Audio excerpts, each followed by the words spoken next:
yatatayyarun, tidak percaya kepada hal-hal yang mitos ya, tidak percaya mitos. Apa di situ kalau diartikan? Tidak memprediksi baik buruknya satu hal. Tidak percaya dengan mitos. Jadi ini pada intinya adalah orang-orang yang tidak melakukan perkara yang dilarang oleh syariat, terutama di dalam masalah obat, berobat, percaya ini, percaya itu. Nah, orang-orang yang tidak percaya dengan hal-hal yang tidak benar. Nah, itu mereka, orang yang masuk surga dalam 70.000 itu masuk surga tanpa hisab adalah yang tidak suka pergi ke dukun atau menjadi dukun atau mempercayai suatu hal yang tidak ada kebenarannya. Apa di antara tatayur ya? Apa biasanya tatayur di sini? Percaya lebih ramalan. Ya, ramalan-ramalan. Nah, itu percaya ramalan-ramalan. Bagaimana ini kira-kira kalau saya beli motor di hari Rebu wajib ya hari Rebu gimana? Oh, enggak boleh. Itu tidak boleh karena itu menurut itu kita sebut sudah menjadi panjang. Pada intinya tidak percaya dengan ramalan atau tidak percaya dengan mitos ya. Wala yatatayyarun wa ala rabbihim yatawakkalun, dan mereka selalu bertawakal kepada Allah. Nah, itu orang kalau selalu tawakal kepada Allah itu bisa jadi sebab dia masuk surga tanpa hisab. Nah, itu tawakal, serahkan segala urusan kita hanya kepada Allah. Kita berusaha semaksimal mungkin, hasilnya tetap kita tunggu dari Allah. Itu deh. Kalau orang sudah bisa berserah kepada Allah, nah itu insya Allah akan menjadi sebab dia akan masuk surga tanpa hisab. Faqama Ukasyah bin Muhsin faqala ud'u Allah an yaj'alani minhum. Maka berdirilah seorang sahabat namanya Ukasyah bin Muhsin. Muhsin di sini bukan dengan Muhsin dengan biasa nama teman kita ya. Kalau nama teman kita Muhsin itu pakai huruf sin. Kalau ini dia bin Muhsin pakai shad. Bin Muhsin. Kalau nama orang umumnya itu dia Muhsin pakai sin. Walaupun boleh juga dinamakan dengan Muhsin pakai shad. Tapi umumnya orang pakai nama Muhsin. Nah, ini Ukasyah bin Muhsin, beliau berdiri setelah dengar penjelasan Nabi, beliau berdiri. Ya Rasulullah, ud'u Allah an yaj'alani minhum. Doakan aku agar aku masuk dalam golongan 70.000 orang tanpa hisab. Ya. Faqala anta minhum. Maka Nabi SAW menjawab, kamu termasuk dalam 70.000 orang. Nah, dikasih dia langsung janji sama Nabi bahwa Ukasyah bin Muhsin mendapatkan bagian dari 70.000 orang yang masuk surga tanpa hisab. Tsumma qama rajulun akhar. Maka berdiri orang lain, faqala ud'u Allah an yaj'alani minhum. Ada orang lain juga bilang, ya Rasulullah, aku juga doakan agar aku masuk dalam 70.000 orang yang masuk surga tanpa hisab. Faqala sabaqaka biha Ukasyah. Ukasyah sudah duluan. Artinya Nabi SAW ingin menutup doanya itu hanya kepada orang-orang yang tertentu. Di sini ahli hadis mengatakan bahwasanya orang yang berdiri itu adalah orang yang kadar imannya memang masih di bawah Ukasyah. Sehingga sama Nabi dia mau disuruh tingkatkan dulu iman baru minta yang begitu-begitu. Ya. Atau bisa jadi menurut ahli hadis Nabi SAW menjawab seperti itu karena memang Allah Subhanahu wa taala memberikan jatah pada waktu itu Nabi hanya satu orang saja. Tidak bisa kepada dua. Makanya Nabi menjawab sabaqaka biha Ukasyah. Ukasyah sudah duluan yang dapat. Coba kamu duluan tadi, kamu yang dapat. Ukasyah yang duluan mendapatkan. Muttafaqun alaih. Hadis ini diriwayatkan oleh Al-Imam Bukhari dan Imam Muslim. Jadi pada intinya adalah karena ini bab tentang tawakal, memberikan penjelasan kepada kita bahwasanya tawakal di antara jalan seseorang mendapatkan surga tanpa hisab. Terbayangkan ya, tanpa hisab ini tidak ada kenikmatan yang lebih besar daripada seseorang yang masuk surga tanpa hisab. Dia tidak akan melalui proses persidangan yang panjang. Hisab ini panjang Bapak Ibu. Hisab ini sangat panjang. Belum kita nunggu antrian kapan dipanggil. Ya. Jangan kita antrian hari kiamat. Kita ngantri uang di bank saja sudah darah kita sampai sini. Ya, udah agak kelamaan, apalagi terus ada yang serobot, kita mulai emosi. Ini bayangkan seluruh manusia dari zaman Nabi Adam sampai manusia terakhir akan dihisab di dalam satu waktu yang bersamaan. Kapan kita dipanggil, ya. Belum lagi kita pertanggungjawabkan semua satu-satu, ya, perdagangan kita, rumah tangga kita, ucapan kita, pikiran kita, kelakuan kita, semuanya, amalan kita, sholat kita sudah betul atau tidak, puasa kita sudah betul, semuanya akan kita pertanggungjawabkan. Lalu ada orang-orang yang bisa masuk surga tanpa hisab. Nah, ini jalan paling beruntung. Begitu dia bangun hari kiamat, langsung dituntun malaikat, pintunya masuk, diantar dia langsung masuk ke dalam surga. Semoga kita semua dijadikan orang-orang yang masuk surga tanpa hisab. Hadis yang kedua baca. عن ابن عباس رضي الله عنهما أيضا أن رسول الله صلى الله عليه وسلم كان يقول اللهم لك أسلمت وبك آمنت وعليك توكلت وإليك أنبت وبك خاصمت اللهم إني أعوذ بعزتك لا إله إلا أنت أن تذلني أنت الحي الذي لا يموت والجن والإنس يموتون. Nah, ini hadis berisi doa baginda Nabi Sallallahu Alaihi Wasallam. Nabi Sallallahu Alaihi Wasallam sering berdoa, Allahumma laka aslamtu wa bika amantu. Ya Allah, kepadamu aku berislam, berserah, dan kepadamu aku beriman.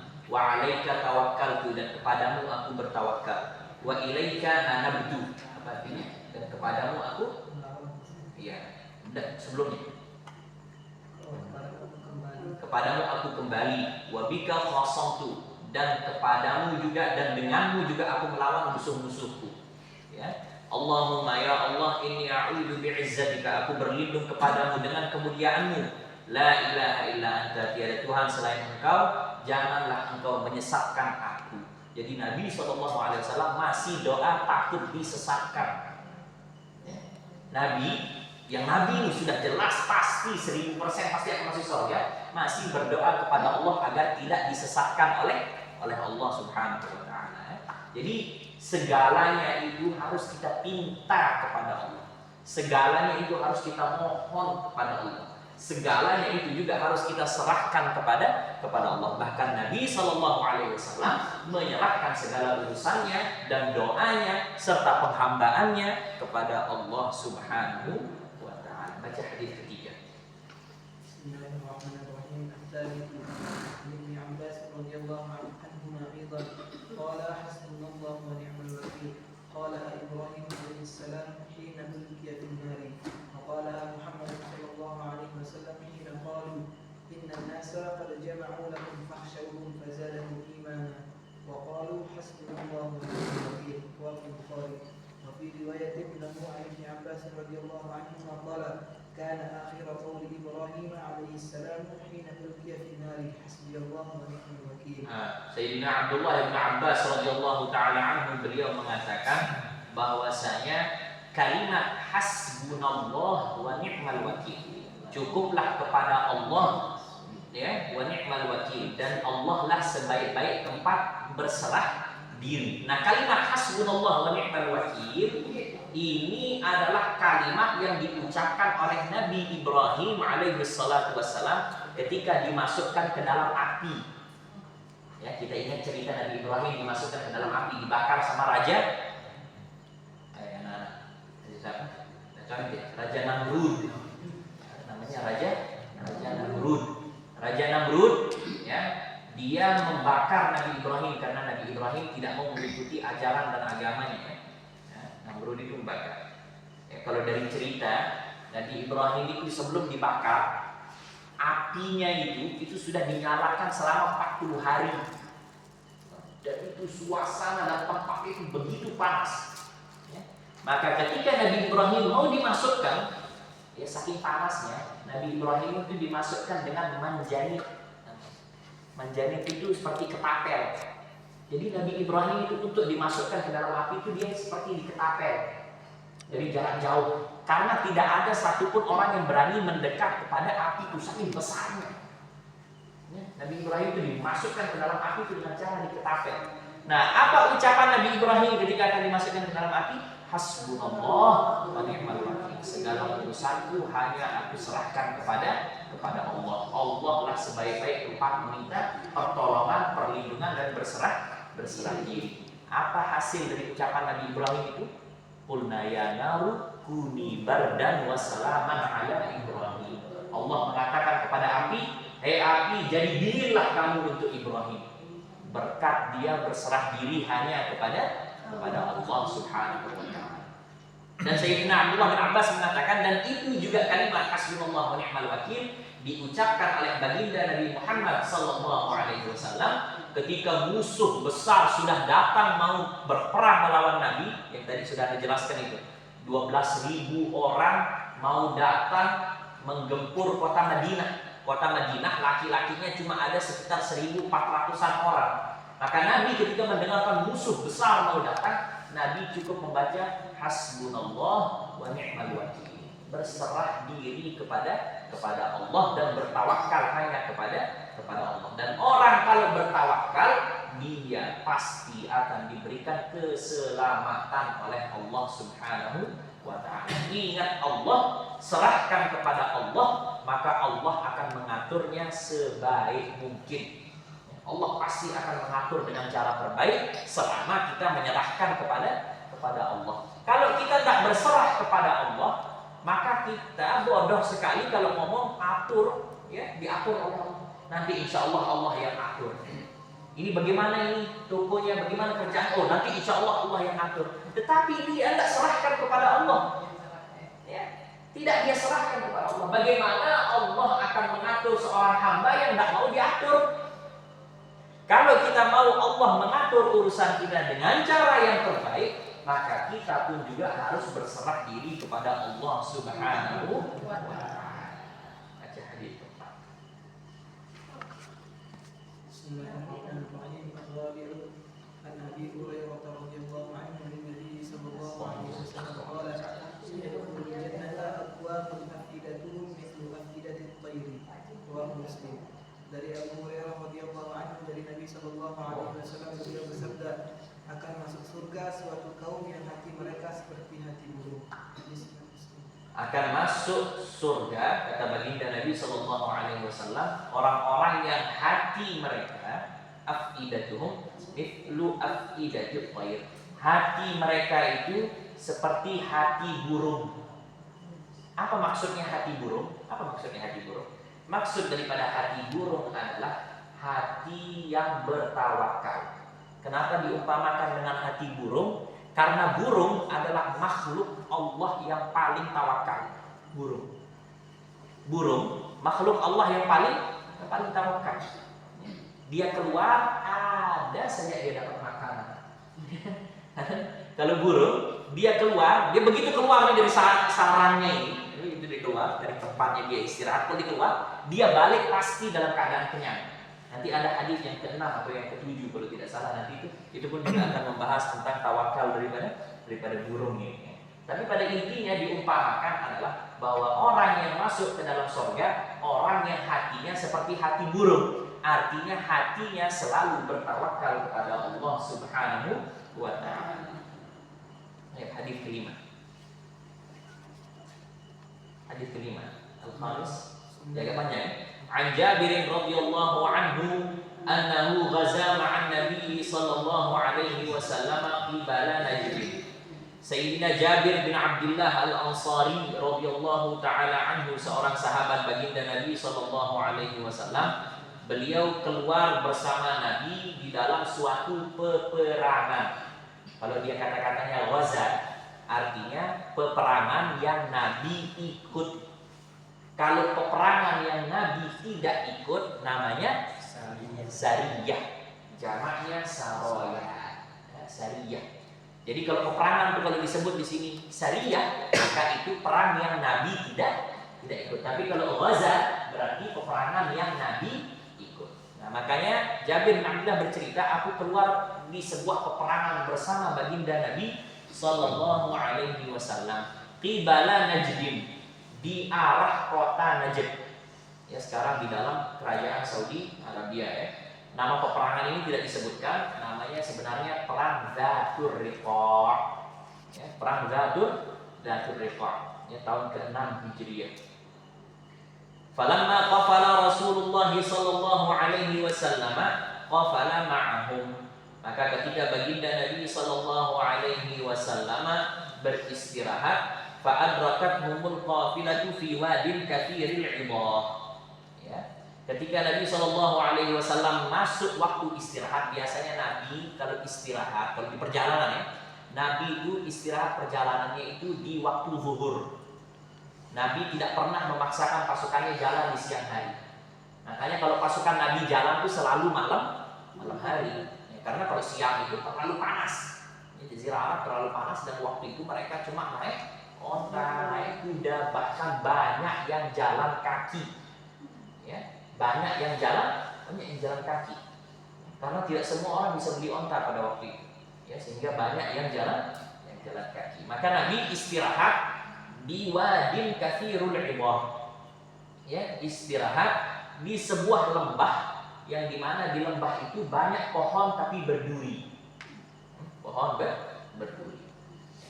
Wa tafarraqan nasu fanazala Rasulullah sallallahu alaihi wasallam wa tafarraqan nasu yastadilluna bisyajar. Ya, maka Nabi sallallahu alaihi wasallam mengatakan, ini kita istirahat di sini.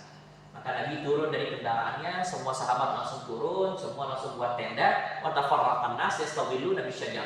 Ada kebanyakan dari sahabat mencari pohon tempat untuk tidur, istirahat. Cari pohon biar bisa berlindung di bawah naungan pohon. Fanazala Rasulullah sallallahu alaihi wasallam tahta samuratin. Maka Nabi sallallahu alaihi wasallam turun di bawah sebuah pohon kecil, ya, yang rindang. Fa'allaqa biha sayfahu. Maka beliau menggantungkan pedangnya di pohon. Gantungkan pedangnya, mau istirahat. Ya. Wa nimna naumatan. Nah, dan tiba-tiba, ya, setelah selesai semuanya, maka kami semuanya tertidur. Nimna naumah, tidur sejenak. Artinya naumah itu tidur yang sebentar, ya. Kurang lebih sekitar setengah jam, sekitar itu naumah. Fa idza Rasulullah sallallahu alaihi wasallam yad'una wa idza indahu a'rabiyyun فقال إن هذا اختلط علي سيفي وأنا نائم فاستيقظت وهو في يده صلتا قال من يمنعك مني قلت الله ثلاثة ولم يعاقبني وجلس متفق عليه. Jadi Nabi SAW tiba-tiba setelah para sahabat istirahat, tiba-tiba Nabi SAW membangunkan para sahabat dan memanggil sahabatnya, semua disuruh kumpul. Ternyata di samping Nabi ada seorang A'rabi. Apa A'rabi itu? Orang Arab pedalaman. Kalau kita bilang di sini itu kurang lebih, ya, orang gawah, orang dalam. Orang dari dusun, pedalaman, dari gunung. Nah, A'rabi. Biasanya kalau A'rabi ini, ya, A'rabi itu biasanya agak kurang ajar. Biasanya A'rabi itu biasanya dia agak kurang ajar, enggak mau tahu. Ya, dia mau beriman maupun tidak beriman. Kalau tidak beriman jelas dia akan kurang ajar sama Nabi. Banyak orang yang beriman yang A'rabi pun masih terlihat atau terkesan kurang ajar kepada Nabi. Ada cerita A'rabi, ya? Ada cerita A'rabi masuk masjid. Saya pernah cerita ke anak-anak waktu itu. Ada A'rabi masuk masjid, hadir di dalam majelis Nabi. Tiba-tiba dia, mohon maaf, kepingin buang air kecil. Apa yang dilakukan sama A'rabi itu? Dia langsung pergi ke pojok kencing di dalam masjid. Langsung begini, cuek, nggak mau tahu.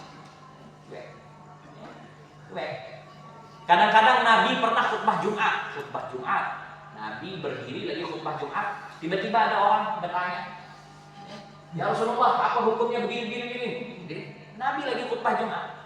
Ya, tapi karena Nabi tahu ini memang orang Arab, dia dijawab sama Nabi, oh ya hukumnya begini, halnya seperti ini. Disuruh duduk. Jadi dia orangnya selalu terkesan cuek. Nah, ini A'rabi, ini seorang A'rabi tapi dia tidak beriman kepada Nabi. Nah, si A'rabi ini melihat Nabi SAW lagi tidur di bawah pohon. Nah, ini dia Muhammad. Maka dia ambil pedangnya Nabi yang sedang bergantung dan dia bangunkan Nabi pakai pedangnya. Muhammad. Ya. Maka Nabi ketika bangun, beliau mengatakan fastaiqautu wa huwa fi yadihi saltan. Ketika aku terbangun, aku lihat pedangku ini lagi terlurus di tangannya. Terus si A'rabi ditanya, "May yamna'uka minni?" siapa yang bisa selamatin kau sekarang? Dia tanya ke Nabi, "May yamna'uka minni?" Siapa yang dapat mencegah, yang menolong kau sekarang? Nah, kan Nabi menjawab ini dia. Nabi SAW melihat pedang di hadapannya terhunus, pedang tajam. Pedangnya Nabi ini bukan pedang main-main, pedang tajam. Ya, melihat itu ada depan matanya, Nabi dengan tenang menjawab, Allah, Allah, Allah 3 kali. Dijawab Allah, Allah, Allah. Apa yang terjadi? Si Arabi itu langsung gemeter, langsung lepas pedang. Ya, langsung gemetar, langsung lepas pedangnya, langsung duduk. Nah, dalam riwayat yang lain di dalam lanjutannya, Nabi ambil pedang berdiri. Nah, sekarang siapa yang dapat selamat itu? Dibalas sama Nabi. Ya. Dalam riwayat yang lain dikatakan, "May yamna'uka minni." Nah, dibalas sama Nabi, "May yamna'uka minni." Siapa yang dapat menyelamatkan? Maka jawaban Arabi itu, "Kun khairu akhir." Muhammad, jadilah kau orang yang baik ya. Kita tolong kau jadi orang yang baik. Jangan jadi orang jahat hari ini. Kun khairu akhir. Jadilah kau orang baik wahai Muhammad. Ya.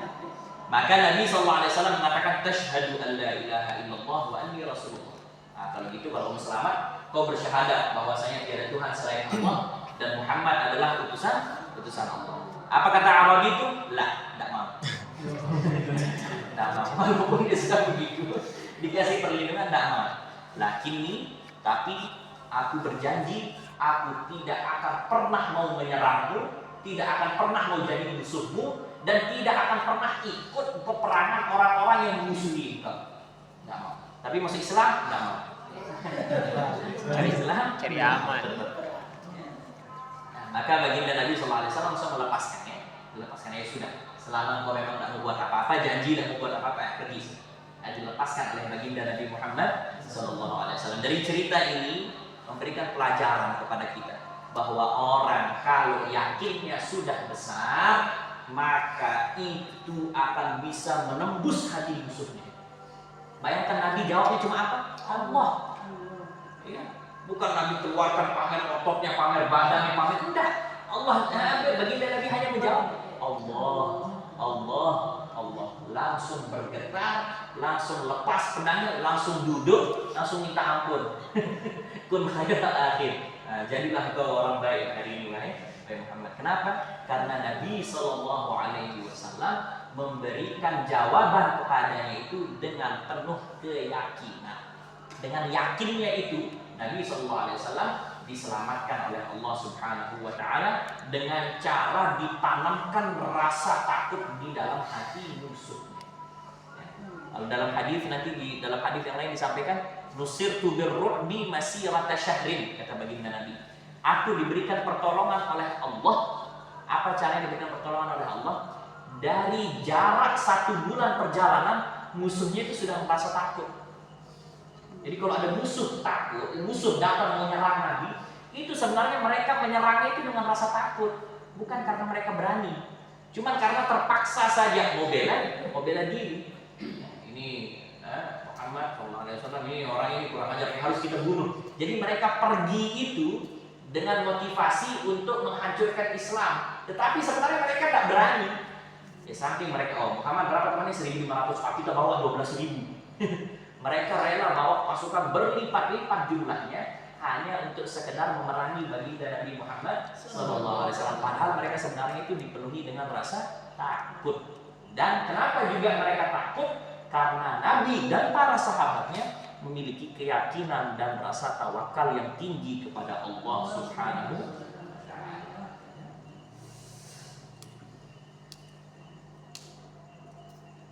Dan di dalam hadis ini juga menceritakan ada sebuah pelajaran penting, bahwasanya baginda Nabi SAW itu beliau tidak mau diperlakukan spesial. Nabi SAW tidak mau diperlakukan spesial. Ini buktinya Nabi SAW ketika tidur, beliau pergi tidur cari pohon sendiri jauh-jauh, tidak mau dikawal, tidak mau dijaga, tidak seperti kita sekarang ya. Baru jabatannya naik sedikit saja minta ada pengawal, mobilnya harus ada supir, rumahnya harus ada tukang sapu, penjaga gerbangnya harus ada satpam, harus ada pengawalan, harus ada penjagaan. Tapi baginda Nabi SAW dikarenakan ketawaduannya juga, Beliau tidak mau itu pertolongan-pertolongan. Kenapa? Karena beliau hanya berharap pertolongan dari Allah Subhanahu wa ta'ala, berharap penjagaan hanya dari Allah Subhanahu wa ta'ala. Tapi karena memang kita belum sampai kadar tawakal dan yakin kita seperti yang dialami oleh baginda Nabi Muhammad, ya kita masih butuh lah, masih butuhlah pertolongan dari orang, merasa masih butuh pertolongan dari orang lain. Padahal seharusnya kita hanya berharap dan meminta pertolongan kepada Allah Subhanahu wa ta'ala. Iyyaka na'budu wa iyyaka nasta'in. Kepadamu kami menyembah dan kepadamu kami memohon pertolongan. Insyaallah di pertemuan akan datang kita baca lanjutan hadis yang berikutnya, hadis yang ada pertanyaan. Masalah dukun gitu. Nah, Kan ada hadis yang mengatakan kalau ada orang yang datang ke dukun, sholatnya tidak diterima, itu ada ya? Pernah dengar? ya. Nah, pertanyaan dukun yang seperti apa ya? Dukun seperti apa yang dilarang oleh syariatnya? Ya, dukun seperti apa yang dilarang oleh syariat? Dukun yang dilarang oleh syariat adalah dukun yang memberikan pengobatan tidak dengan cara syar'i. Apa contohnya? Dukun yang tidak memberikan pengobatan dengan cara syar'i. Contohnya dia memberikan obat asal ada tumbal. Kamu kalau mau sembuh, jauhan kemaruk sak birem, darah berem, naik berem, jengger berem, ya semuanya. Apa ayam apa? Cuma mani ya. Bawakan ayam yang hitam, antar dia habis sholat isya, pas bulan lagi purnama. Nah, itu. Perobatan atau proses pengobatan ya yang tidak sesuai dengan cara syariat, dengan meminta tumbal atau melibatkan jin di dalam pengobatannya. Nah, itu obat-obat atau cara pengobatan yang tidak sesuai dengan syariat, maka itu adalah dukun yang tidak dibenarkan. Apakah ada dukun yang dibenarkan? Ada. Kalau dia mengobati dengan cara yang dibenarkan, dia mengobati dengan bacaan Al-Quran, ya, dia mengobati dengan ajian-ajian hafalan-hafalan Al-Quran, ayat-ayat Al-Quran, ya, atau zikir-zikir, doa-doa yang diajarkan oleh baginda Nabi SAW, maka itu perdukunan yang diperbolehkan. Yang tidak diperbolehkan adalah perdukunan yang menentang ajaran syariat, seperti meminta tumbal, memohon itu dan ini, harus bawa itu dan ini dan lain sebagainya. Ya. Itu harus dihindari. Di zaman baginda Nabi SAW itu pun pernah terjadi. Jadi sahabat, ada beberapa rombongan sahabat pergi mengobati, mereka pergi berperang, ya, mereka pergi berdakwah, Ketika sampai di suatu tempat, mereka tidak diizinkan masuk sahabatnya. Ya, maka mereka akhirnya pergi ke pinggiran kampung. Nah, ternyata di dalam kampung itu ada salah seorang atau pimpinan sukunya itu, mereka terkena ladghah, mereka terkena sengatan. Saya lupa entah apakah dia ular atau kalajengking, salah satu dari itu, terkena sengatan binatang berbisa. Bingung mau diobati nggak bisa, cari dukun ini dukun itu, tidak ada yang bisa. Maka salah satu warga kampung itu mereka bilang, kita ada lihat ada orang-orang itu kelihatannya bersih-bersih pakaian, itu sahabat yang mereka usir. Nah, jangan-jangan mereka mungkin siapa tahu salah satu dari mereka bisa mengobati. Maka dipanggillah sahabat-sahabat yang tadinya diusir itu, disuruh masuk ke kampung, diminta untuk obati kepala sukunya. Maka para sahabat ini mengatakan, kami mau mengobati dengan syarat kasih kita kambing jadi bayarannya kita lapas. Sahabat bilang, ij'alna naj'u'la, bayar kita gitu. Kita mau ngobat tapi minta bayaran. Maka orang kampung bilang, oke, kita kasih setengah kambing bayaran. Ya, kita kasih setengah kambing. Sudah nggak apa-apa, lapar. Maka berdirilah pimpinan rombongan, sahabat ini pimpinan rombongan berdiri, langsung pegang mana tempat sengatannya. Oh iya, dipegang, langsung dibacakan Al-Fatihah. Bismillahirrahmanirrahim. Alhamdulillahirobbilalamin. Baca Al-Fatihah, diludahi 3 kali, langsung sembuh. Langsung sembuh.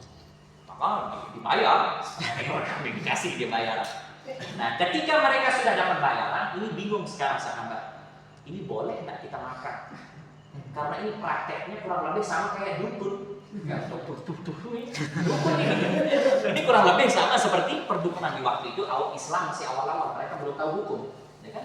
Ya, boleh enggak kita jadikan ayat Quran jadi ludah-ludah untuk seorang sembuh, ini boleh atau tidak? Maka mereka kembali kepada baginda Nabi Sallallahu Alaihi Wasallam. Mereka tanya, ya Rasulullah, ada begini. Lalu akhirnya terjadi ini, salah seorang dari kita mereka mengobatinya dengan Al-Fatihah. Maka Nabi Sallallahu Alaihi Wasallam langsung menjawab, wa ma yudrika annaha ruqyah. Dari mana kamu tahu kalau Al-Fatihah itu adalah obat? Luar biasa kamu bisa tahu kalau Al-Fatihah itu adalah obat, kata baginda Nabi SAW. Lalu mereka sahabat bertanya, apakah boleh kita makan? Maka Nabi SAW jawab, justru saya meminta bagian. Kalau bisa sisihkan untuk saya bagiannya. Nabi ingin meyakinkan kepada mereka bahwa boleh untuk makan dulu. Jangan kamu makan, saya juga mau minta udrubuli sama, kata Nabi. Aku juga minta bagian daripada makanan. Jadi artinya kalau dia perobatan dengan cara-cara syar'i, dengan bacaan Al-Quran, dengan bacaan zikir, meminta kepada Allah, berselawat kepada Nabi, bertawassul kepada orang-orang saleh, maka itu diperbolehkan. Perdukunan yang tidak diperbolehkan adalah perdukunan yang meminta kepada selain Allah. Ada lagi?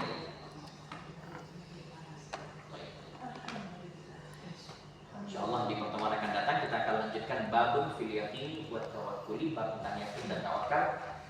Kemudian kita akan ke bab-bab berikutnya nanti insyaallah dengan izin Allah Subhanahu wa ta'ala. Subhanakallahumma wa bihamdika asyhadu an la ilaha illa anta astaghfiruka wa atubu ilaik. Assalamualaikum warahmatullahi wabarakatuh.